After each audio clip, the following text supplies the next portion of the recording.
Hey fellow nerds. So today we're going to start continuous time LTI systems and convolution integral.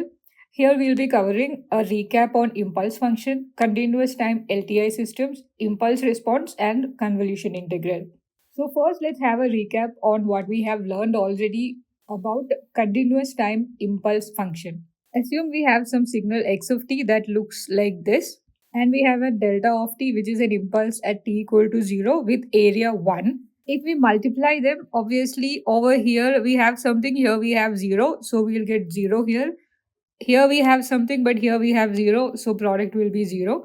The product will only have value at 0, and the area will now be equal to the value of x of t at that particular time, which is 0, so x of 0. We call this sampling. So we'll get 0 if t is not equal to 0, and we'll get x of t naught delta of t if t is equal to 0. What if I want to sample at a different point other than 0? The only thing we have to do is take a shifted impulse function delta of t minus t naught. You can choose your t naught, so your impulse will be there. So the result will have an impulse at t naught, and its area is going to be the value of x of t at that time, x of t naught. Mathematically, we can write it's going to be 0 if t is not equal to 0, and it is going to be x of t naught delta of t minus t naught if t is equal to t naught. We already know this much. Next, we will make an approximate representation of impulse function because we assumed the impulse function has zero width, which is possible theoretically, but practically it might have some width even though it is very small. So practically we can represent it like this. It starts at 0, but then it has some width delta which is really small. Its area is still going to be 1. So if there are multiple impulses like this, we will get something that looks like this. The first impulse at 0 is represented by this one. The second impulse over here is represented by this one. I have for some reason ignored this. Don't worry. This one is represented by this one over here, and this one is represented by this one over here. This is what we call a staircase approximation. Let's use the new approximate representation to sample a signal now. We have a signal x of t that looks like this, and we have an impulse train over here. I have already mapped the impulse train on x of t. So the height of this one will now become this much. The height of this one will now become this much. And on the other end, you can see we have one like this corresponding to these two impulses. But one thing you can see is that here these are below the graph of x of t, but these are above the graph of x of t. Is that a mistake or intentional? So what we do is this. When you're mapping, whenever it first touches the signal, you make it horizontal. Touches it, horizontal. Touches it, horizontal. So over here, it touches the signal here, you make it horizontal. The next one touches here, you make it horizontal. So sometimes it will be over the signal, sometimes it will be under. But when you take an average, the error is going to be really less. I have taken the samples over here between minus 2 lambda and minus lambda. We saw the height becomes like this, so we get something like this. Between minus lambda and 0, it becomes something like this. I have taken it over here. And between 0 and lambda, we have this, which I have plotted like this, and it goes on like that. Now, if I put them together like I've done over here, we will get something that looks like this, and it is the sample version of x of t. I'm calling it as x prime of t because this is the approximate representation. We are not using ideal impulses. Let's now see how to mathematically represent it.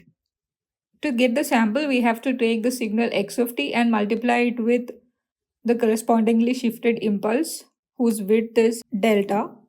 That is, we take some x at k delta, multiply it with delta of t minus k delta. Now, this will give us the height of the samples.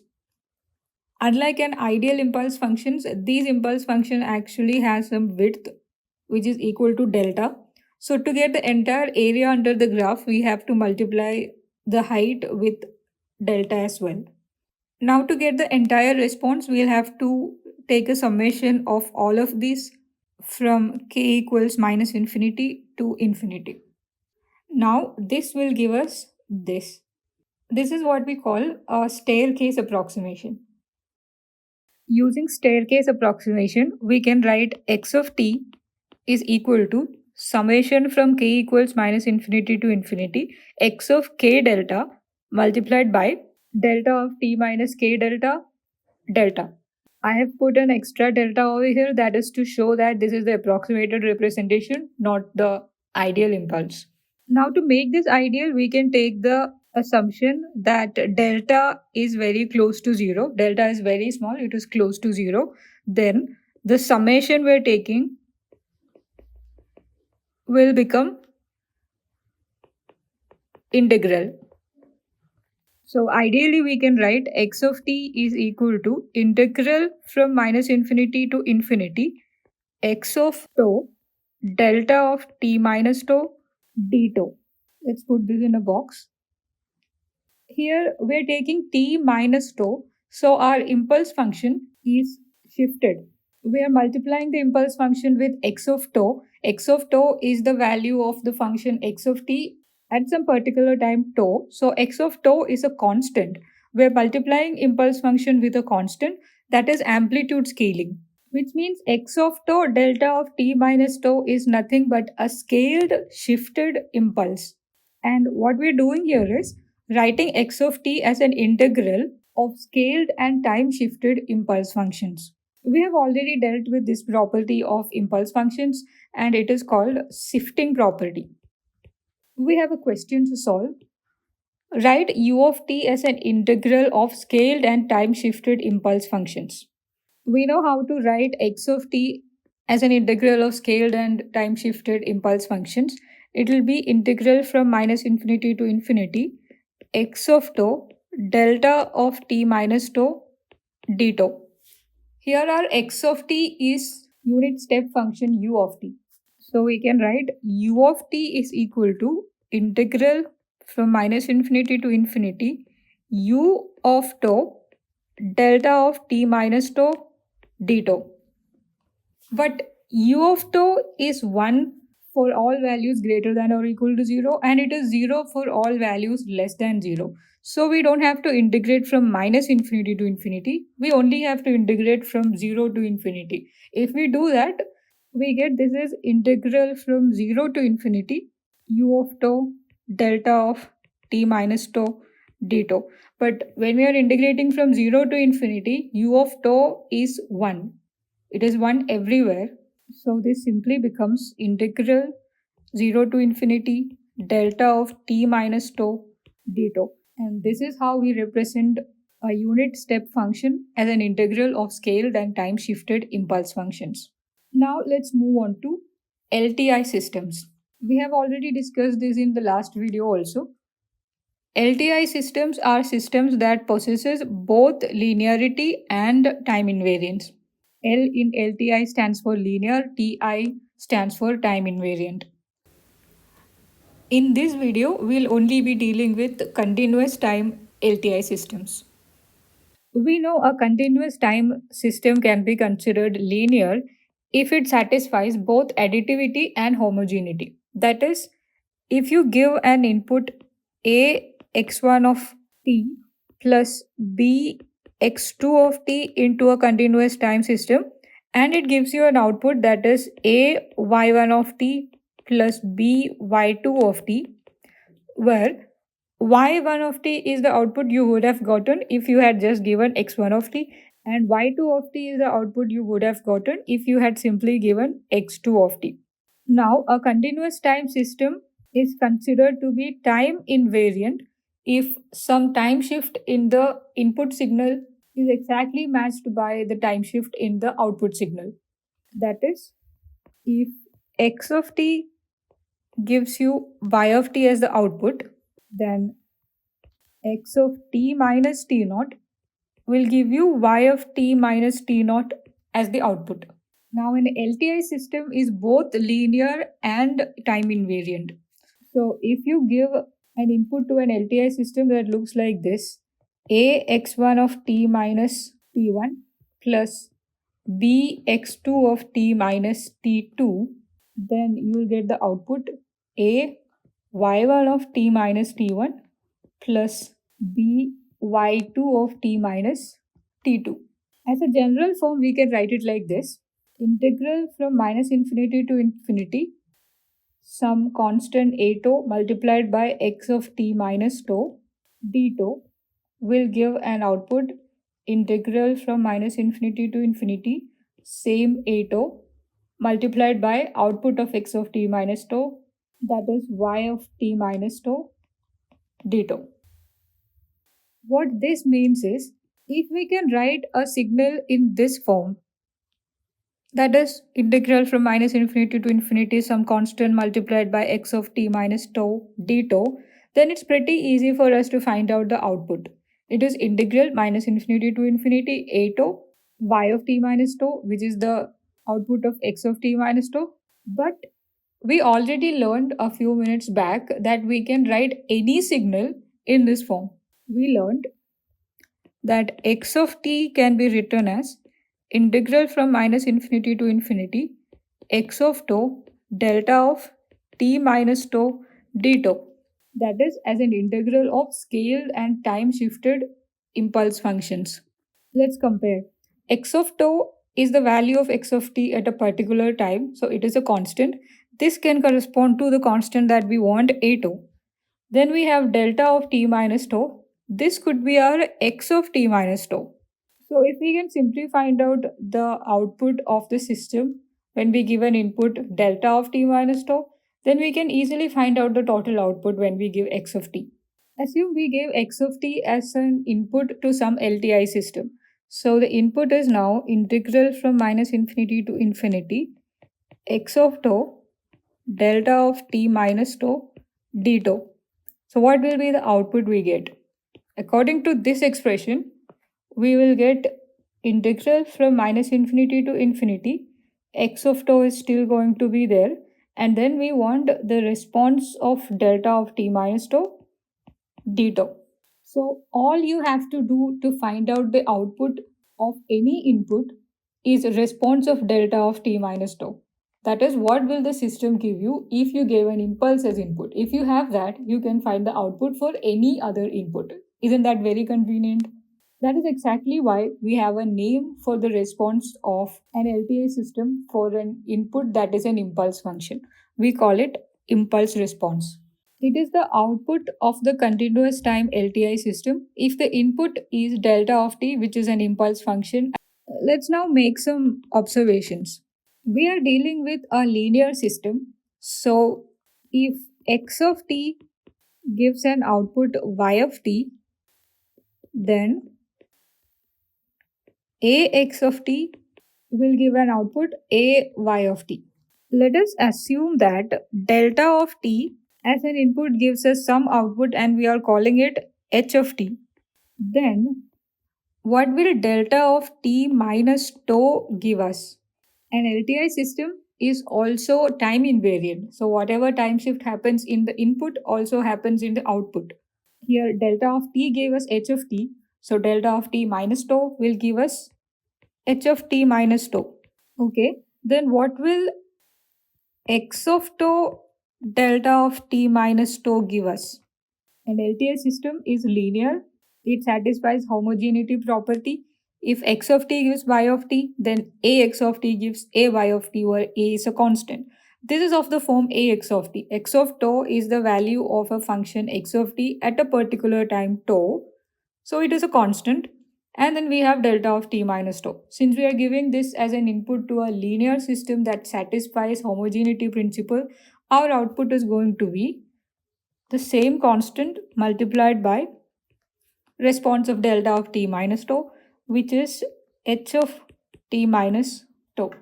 Now, if we integrate this from minus infinity to infinity, what we get is the total function x of t. It is x of t as an integral of time shifted and scaled impulse functions. So if we do the same thing here, integral from minus infinity to infinity, what we actually get here is y of t. That is the response of x of t. Therefore, in a general form, we can write this.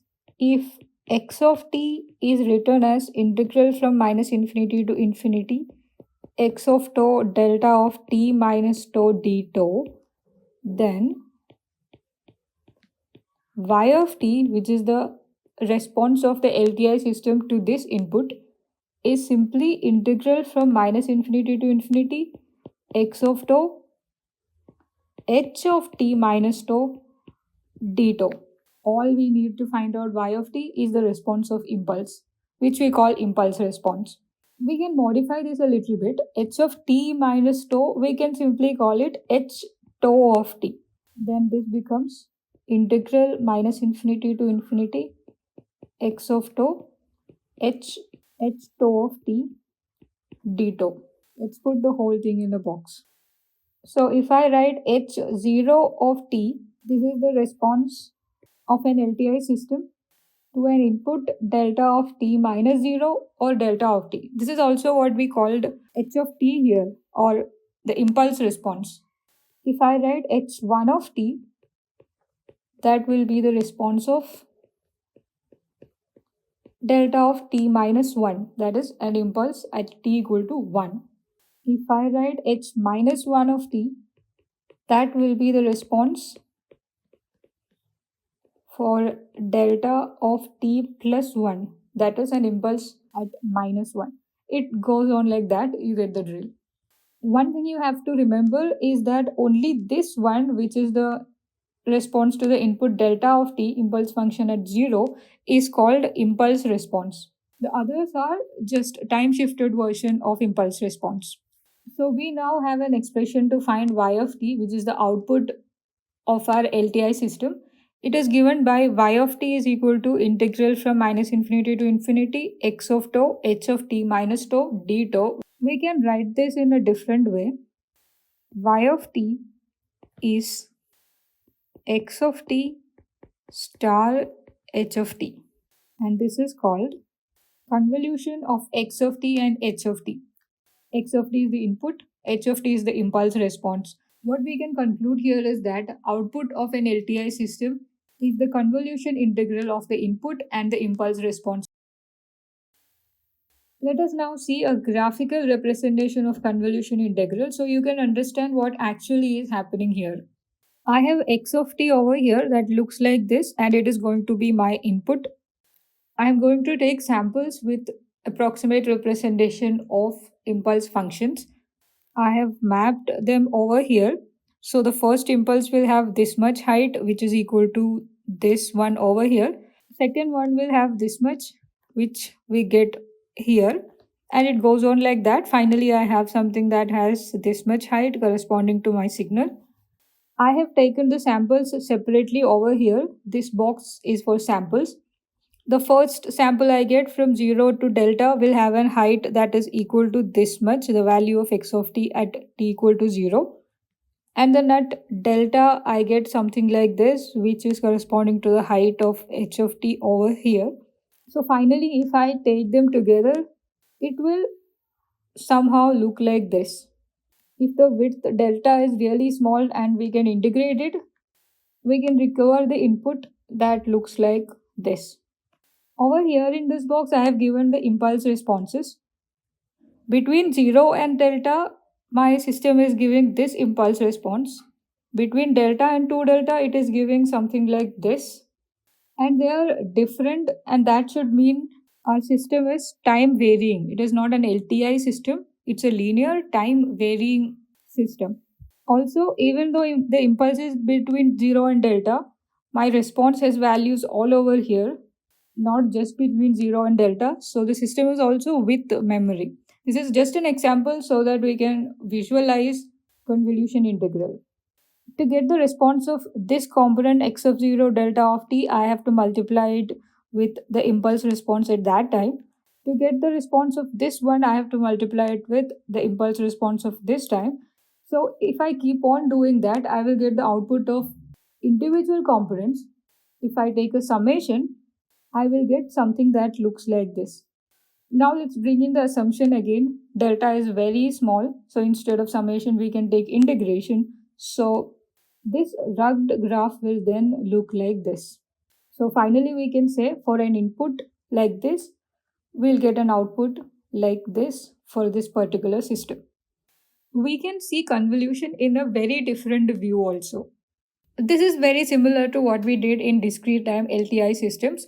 We will take x of tau and h of t minus tau as functions of tau instead of t. Then we'll take the product x of tau multiplied by h of t minus tau. The product will represent the contribution of that particular x of tau to the output at the time t.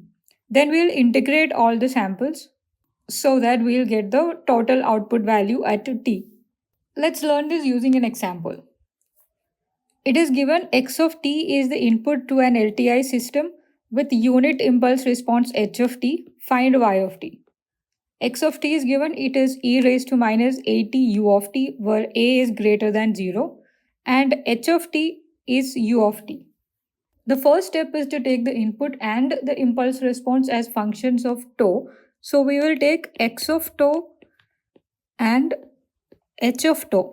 Graphically, they'll look like this.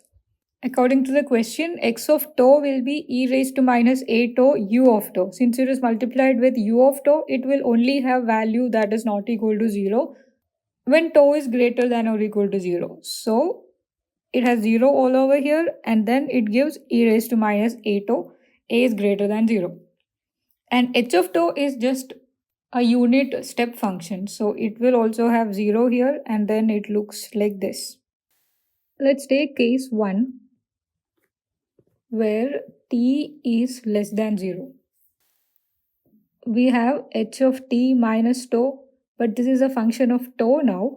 So I'll write it as h of minus tau plus t. As a standard form, I can write h of tau minus t. Since we have tau minus t, we can see the shifting. It is going to start at plus t. The scaling factor is negative, so it is going to be left-sided. Hence, as a function of tau, h of t minus tau will look like this. It will start at t, but t is less than 0, so t will be somewhere over here, and it has to be left-sided, so it will look like this. We have x of tau here, which only has values from 0 to infinity, and we have h of t minus tau over here, which only has values from some negative t to minus infinity. That is, x of tau and h of t minus tau in this particular case do not overlap. So if you multiply them, you're going to get 0 only. Therefore, we can say y of t, the output is going to be 0 for all t less than 0. Let's take the second case, case 2, where t is greater than or equal to 0. Again, we have to plot h of t minus tau as a function of tau. So I'll write it as h of minus tau plus t. As a standard form, h of minus of tau minus t. Same thing we did before. Since we have tau minus t, we can say the shifting is happening this much. It will be at t. Again, the scaling factor is negative, so it is going to be left-sided. Our h of t minus tau will look like this. It will start at t, which is a positive number in this case, and it is left-sided. Now let's compare it with x of tau. X of tau has values from 0 to infinity. H of t minus tau has values from t to minus infinity. They do overlap between 0 and t. So to get the output, we only have to integrate from 0 to t. First, let's write down our observation. X of tau and h of t minus tau overlaps from tau equals 0 to tau equals t. This is just a unit step function, so its magnitude is going to be 1, and x of tau is e raised to minus a tau. Therefore, we can write the product x of tau multiplied by h of t minus tau is going to be equal to e raised to minus a tau multiplied by 1, where tau is between 0 and t. Otherwise,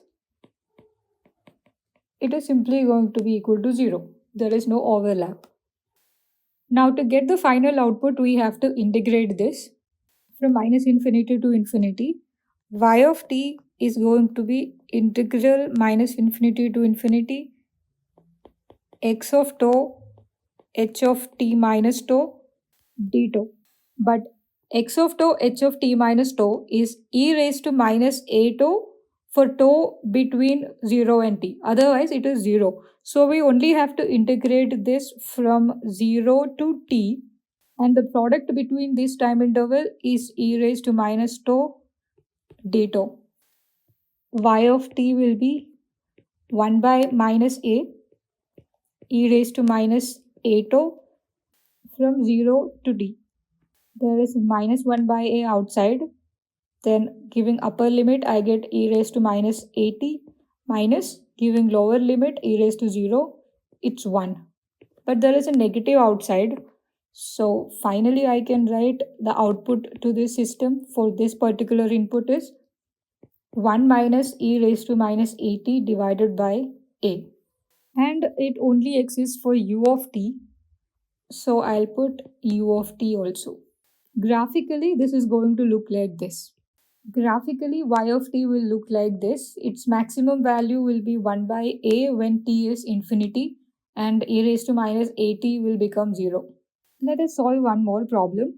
We have to find out y of t, which is the convolution of x of t and h of t, x of t being the input and h of t being the impulse response of our LTI system. It is given input x of t is 1 for all t between 0 and t, and it is 0 otherwise. H of t is t for t between 0 and 2t, and it is 0 for otherwise. First step is to take x of t and h of t as functions of tau. That is, we have to take x of tau and h of tau. Graphically, they will look like this. X of tau is 1 for tau between 0 to t, and it is 0 everywhere else. H of tau is t between 0 to 2t, and it is 0 everywhere else. We have to plot h of t minus tau, but before that we have to take different intervals. We will take 5 intervals. First one is when t is less than 0. Second one is when t is between 0 and the time t. Third one, it's between t and 2t. Fourth one, it is between 2t and 3t.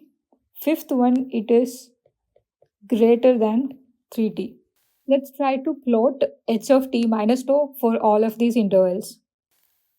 What we're going to plot is h of t minus tau, but it is a function of tau, so I will write h of minus tau plus t. Then in standard form, I will write h of minus of tau minus t.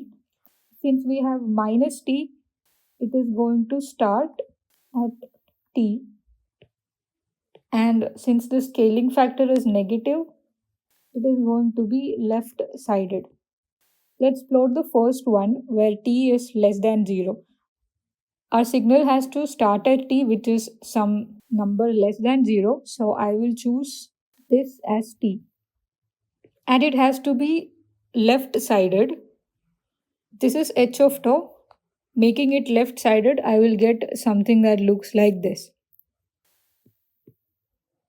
That is, we get something like this.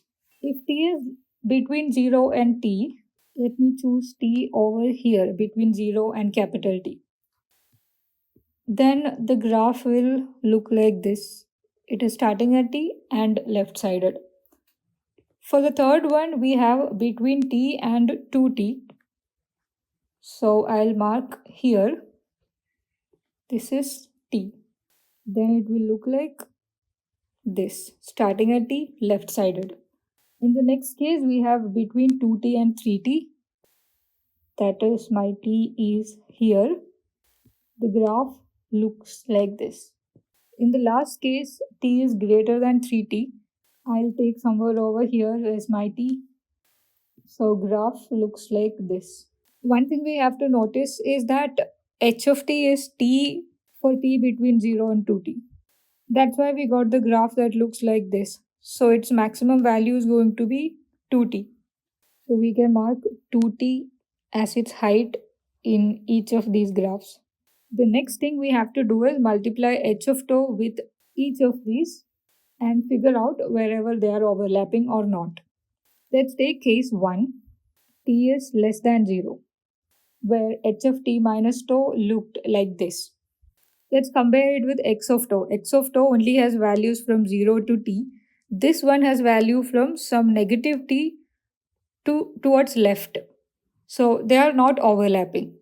You can write x of tau and h of t minus tau do not overlap. What does that mean? Y of t is 0 for t less than 0. Let's take case 5 now. Here t is greater than 3t and h of t minus tau looks like this. Let's compare it with x of tau. X of tau is between 0 and t and h of t minus tau from some value between t to 2t and then towards the right. So they do not overlap. X of t and h of t minus tau do not overlap. What we can conclude from here is y of t is going to be 0 if t is greater than 3t as well. Let us take the case where t is between 0 and t and h of t minus tau looked like this. We know x of tau has value from 0 to t only, and we do have some value for h of t minus tau between 0 to t. So they are going to overlap. The only overlap that is going to happen is over here. The rest of it will be gone. So if I want to plot the product x of tau h of t minus tau, it will look like this. Now to get y of t, we have to integrate x of tau h of t minus tau. But when we integrate a graph, all you get is the area under the graph. So we can simply calculate this much area and that will be our y of t for t being between 0 and t. According to the question, this graph is supposed to have unit slope. So if this is t, this is also going to be t. And this is a triangle with base length t and height t. We can easily find the area. So y of t is going to be half times base times height of the triangle, half t square. So this is our y of t for 0 less than t less than t. Let us take the next case where t is between t and 2t and h of t minus tau looked like this. Again, x of tau only has values between 0 and tau and h of t minus tau also has values between 0 and tau. So they are going to overlap. The only part that is going to overlap is this one. So if I want to plot the product h of tau multiplied by h of t minus tau, it will look like this. Now to get y of t, we have to integrate x of t, h of t minus tau. But while integrating, all you're going to get is the area of this particular part. So we can just calculate the area and call it y of t for t is between t and 2t. Let's divide the area into a rectangle and a triangle. Now, according to the question, this line has unit slope. So whatever is this length is exactly going to be this height. This whole thing is small letter t because here is where we have t and this much is capital T. So this small length over here is t minus t and that is exactly what we'll get here. So this point is t minus t.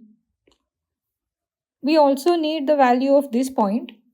This whole length is t, then this whole length should also be t since the slope is unity. So that point will be t. We can actually calculate the area of this whole triangle and then subtract the area of this small triangle from it. So y of t is going to be area of the total triangle is half into its base is t, its height is t, minus The smaller one has base t minus t and height t minus t. So this is half t square minus half of it's t minus t whole square. So t square minus 2tt plus t square. We have half t square minus half t square plus tt minus t square by 2. These two will cancel each other. Therefore, our y of t is going to be tt minus t square by 2. And this is for all t between t and 2t. Let's move on to the last case where t is between 2t and 3t and h of t minus tau looked like this. Again, x of tau only has values from 0 to t, and here h of t minus tau does have some value between 0 and t, so they are going to overlap. Overlapping is going to happen over here, like this. So if I multiply x of tau with h of t minus tau and try to plot it, it will look like this. Now to find y of t, we have to find out the area under the graph. Let's figure out the value of certain points. This is definitely going to be 2t, it is the maximum value. I need this point on the y-axis. Since the slope of the graph is 1, whatever is this much is exactly going to be this much. This total length is t, this one, and this much is capital T because this is t. So the rest, what we have here is going to be t minus t. And that's exactly what you get here because the slope is 1. So this point is t minus t. Now we need this point. You can see this total thing is small letter t. But there is one more thing that we know about h of tau, that its length is 2t. Right? It only exists between 0 and 2t. So this much is 2t and this much is small letter t. So what is left over here is t minus 2t. So this point is t minus 2t. We now need this much, which is going to be the width of our rectangle and also the width of this triangle. This point is t and this point is t minus 2t. So the width is going to be t minus 2t, t minus t plus 2t, or 3t minus t. So this is 3t minus t. Now we have everything that is required to find the area. We'll find the area of the rectangle, add it to the area of the triangle. So y of t is going to be equal to area of the rectangle. Its width is 3t minus t. Its height is t minus t. And then we have the triangle, half into base is 3t minus t. We forgot to find the height of the triangle. This is 2t, this is t minus t. So this much is going to be 2t minus t minus t. So 2t minus t plus t, again 3t minus t. So this multiplied by 3t minus t. Opening the brackets, we get 3tt minus 3t square minus t square plus tt plus 1 by 2 3t minus t whole square. So 9t square minus 6tt plus t square. You can do the simplifications yourself. The final answer is going to be half t square plus tt plus 3 by 2 t square. And this will be our y of t for 2t less than t less than 3t. We now have y of t for all the time intervals and we can put them together like this. If we try to draw a graph using that, y of t will look like this. Let us solve one more problem. We have to find y of t, which is the convolution of x of t and h of t. X of t is e raised to 2t u of minus t and h of t is u of t minus 3.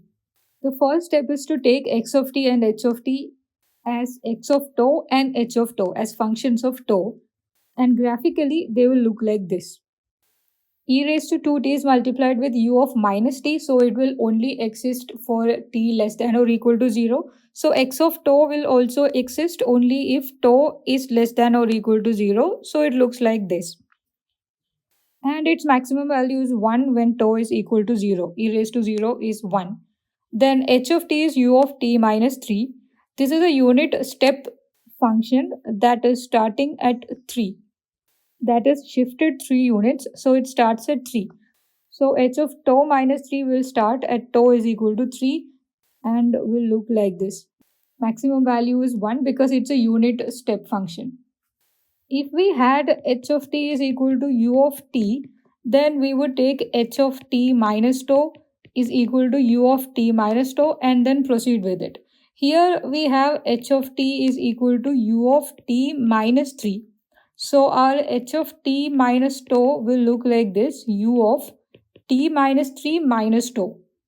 So here we have u of t minus 3 minus tau, but we have to take it as a function of tau. So I'll write this like this, u of minus tau plus t minus 3. In standard form, I can write it like this, u of minus of tau minus t minus 3.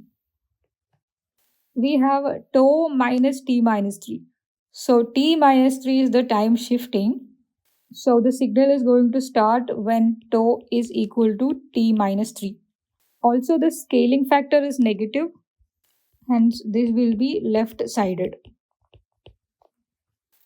Earlier we would take different cases like t less than 0 and t greater than 0. Here instead of t we have t minus 3. So we'll take our first case, case 1, as t minus 3 less than 0. Our h of t minus tau will now look like this. It will start at t minus 3, which is a negative number now, and it will be left sided, so it looks like this. Let's see if there is any overlapping.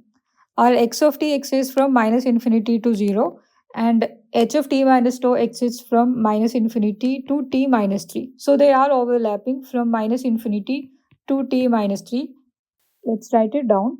X of tau and h of t minus tau overlap for minus infinity less than tau less than t minus 3.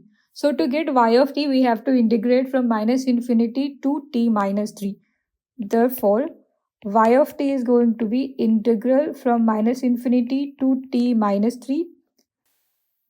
X of tau is e raised to 2t and h of t minus tau has value 1. So e raised to 2t dt. X of tau is e raised to 2 tau and h of t minus tau is just 1. So we have to integrate e raised to 2 tau d tau. This is a simple integration. We will get 1 by 2 e raised to 2 tau. Limit is from minus infinity to t minus 3. Giving the upper limit, we get half e raised to 2 into t minus 3 minus, giving lower limit, we get e raised to minus infinity, we get 0. So y of t is e raised to 2 into t minus 3 divided by 2 for t minus 3 less than 0, or you can say t less than 3. Let's take the next case, case 2. Here t minus 3 will be greater than or equal to 0, and in this case h of t minus tau will look like this. It starts from some t minus 3 that is positive and is left sided. Now x of tau is non-zero from minus infinity to 0. So they are going to overlap from minus infinity to tau equals 0. Let's write it down. H of t minus tau and x of tau overlap for minus infinity less than tau less than or equal to 0. So to get y of t, we have to integrate from minus infinity to 0. x of tau is e raised to 2 tau and h of t minus tau has value 1 because it's a unit step function. So we have to integrate e raised to 2 tau d tau.